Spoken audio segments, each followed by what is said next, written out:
Alright, so we're gonna watch this video here by Dr. Shawn Baker on JRE talking about processed foods, food addiction, and the carnivore diet. Let's see what he has to say.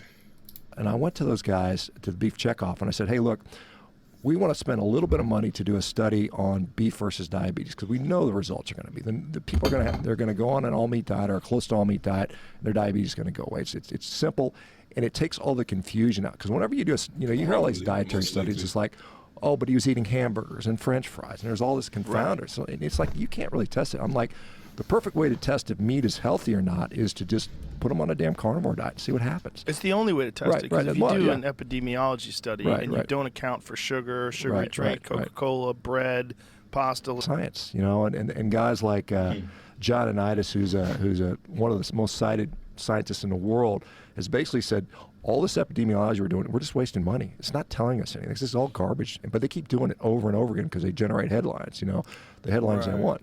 But anyway, back to this beef checkoff thing. So I said, hey, look, and they literally said, no, we're not interested in doing that. And I'm like, you got to be kidding me. The beef industry is taking a beating right now. You listen to it, it's like, everybody wants to get rid of beef. The cow farts are boiling the oceans, and it's going to kill you. It's going to give you cancer, which all of it's just largely nonsense. And this is, in my view, this type of study would clearly demonstrate that not only does beef not cause diabetes. In fact, I talked to the CEO of the NCBA 2 years ago, and the guy said, yeah, I get it. We're going to help you out. We're going to get this going.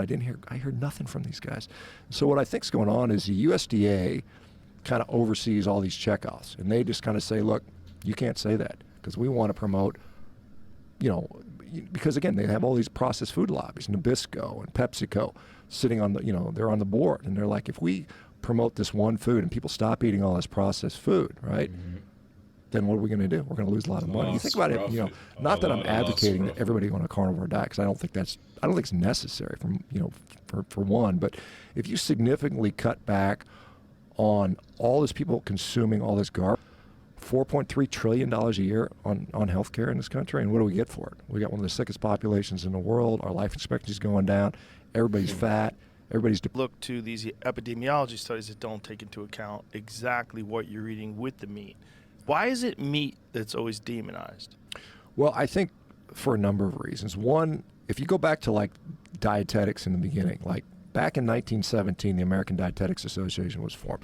This was formed literally by Seventh-day Adventists to the Kellogg's brothers, John Harvey Kellogg, where he's out there, circumcising females and saying we can't eat meat because it's going to make you have sex. To discourage masturbation, which is one of the wildest things I have ever heard. Yeah, that guy was a wacko, man. He was in there freaking dude. He was giving himself like high pressure enemas every day.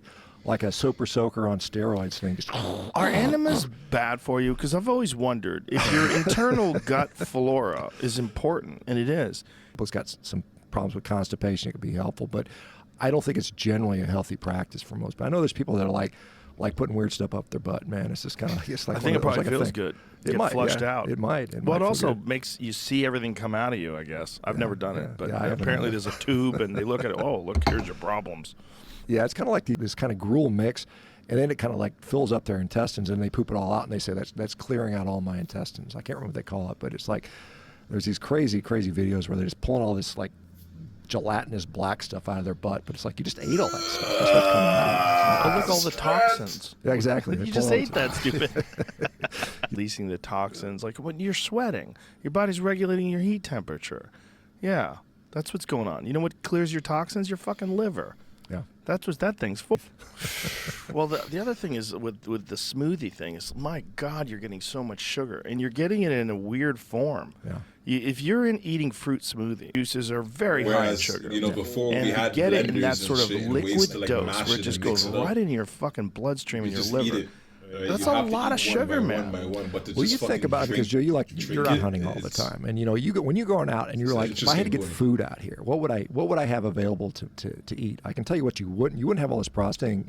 I saw Darius Mozaffarian, who's a researcher at Tufts, he's the guy that put out the study that says, or was part of the study that said, Lucky Charms are healthier than eggs. You saw that last year. That's total BS, right? Hilarious. But one thing he did point out was that over the last 20 years or so, we haven't really been eating much more calories than we were. Like from the 1960s to about 2000, we ate more calories, and maybe that explains why everybody got fat. But since that time, we really haven't eaten much more, but we've eaten so much more ultra-processed food. And in fact, right now, the U.S. diet is close to 70% ultra-processed, which you think about, it's like crazy, and our kids are getting fat.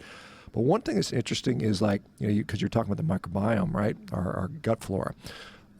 When you eat like whole food, it goes farther down your digestive tract, and then our microbiome actually consumes some of it. Up to 22% of our calories further can down be consumed. the digestive tract. Doesn't it have to go through the whole digestive tract regardless? What does he mean by that?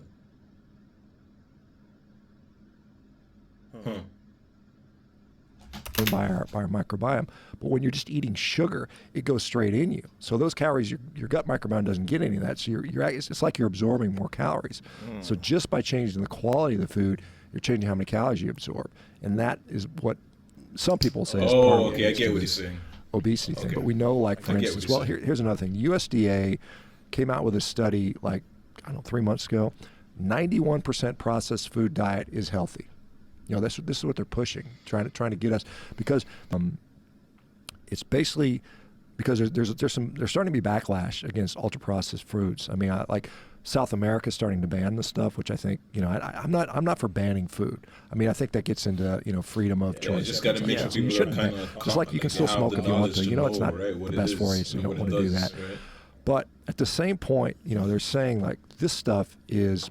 There's a lot of backlash. Like people like myself and probably you and others just saying, look, this ultra-processed garbage is literally killing us. It's making us crazy. It's making us depressed. All these people with mental health disorders, a lot of that nutrition is part of that, and we can talk about that. But, what they're saying, hey, how do we make people eat more processed food and make it quote-unquote healthy? And they showed that they could make a diet that's like 91% ultra-processed foods and still be dietary pattern from the 2020 DGA, and includes a over 80%, what is that, KCAL? Kilocalories from UPF, ultra-processed foods, as defined by NOVA, designed to accomplish this objective.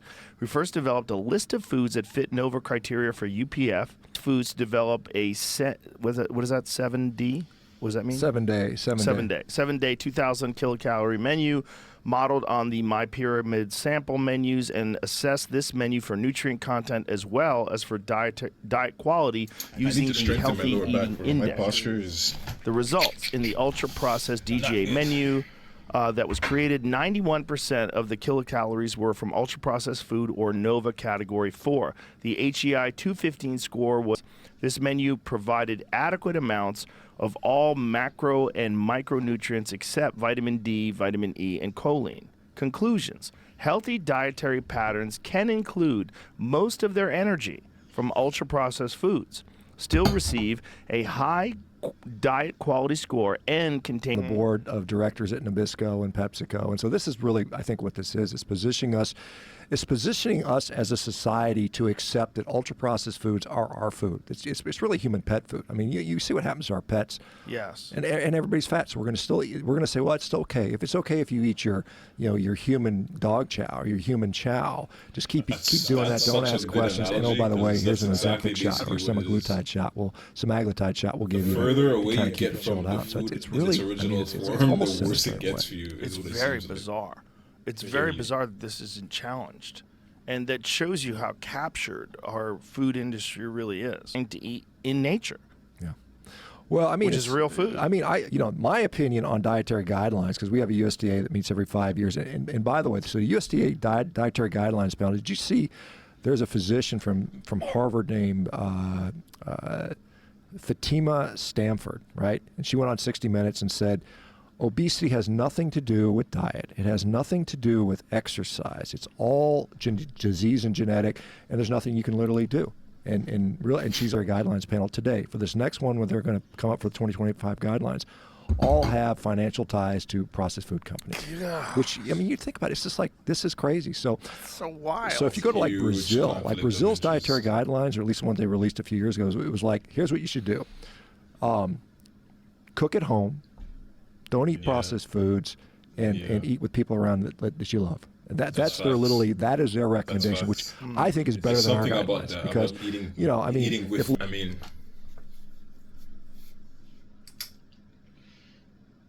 listen, the way I see it, in whatever position you are in life, you should just try your very best to eat as much whole food as you can and try your hardest to stay away from processed food. And I know it's easier for some, you know what I mean? It's hard for others, but just try your best. It's salt things, right? It's a similar situation, you know what I mean? It's crazy, man. Like, it's, and yes, all of these new inventions and these new creations we've made over time, yeah, they're tasty, yeah, they're good. Like, don't get me wrong, like chips and pop and all that shit's really good for you. Like, you know what I mean? Not good for you, but it's like it tastes good. You know what I mean? Like, it's good mouth pleasure, as people would say. But everything in moderation, you know? Yeah, you have one life to live, so like you should enjoy those things, but not every day. Not every 2 days, I would even say. Maybe not even every 3 days. I would argue maybe once a week, to be honest with you. You know? And if you could, never. Because there are ways to make great tasting desserts, right? Naturally. From whole foods. Right? So, and you can get rid of all the processing of that food. Cut down on a lot of ingredients. Half of them we don't even know what they are. We can barely even read the name of it, right? Right? So, anyways, that's my 2 cents on it.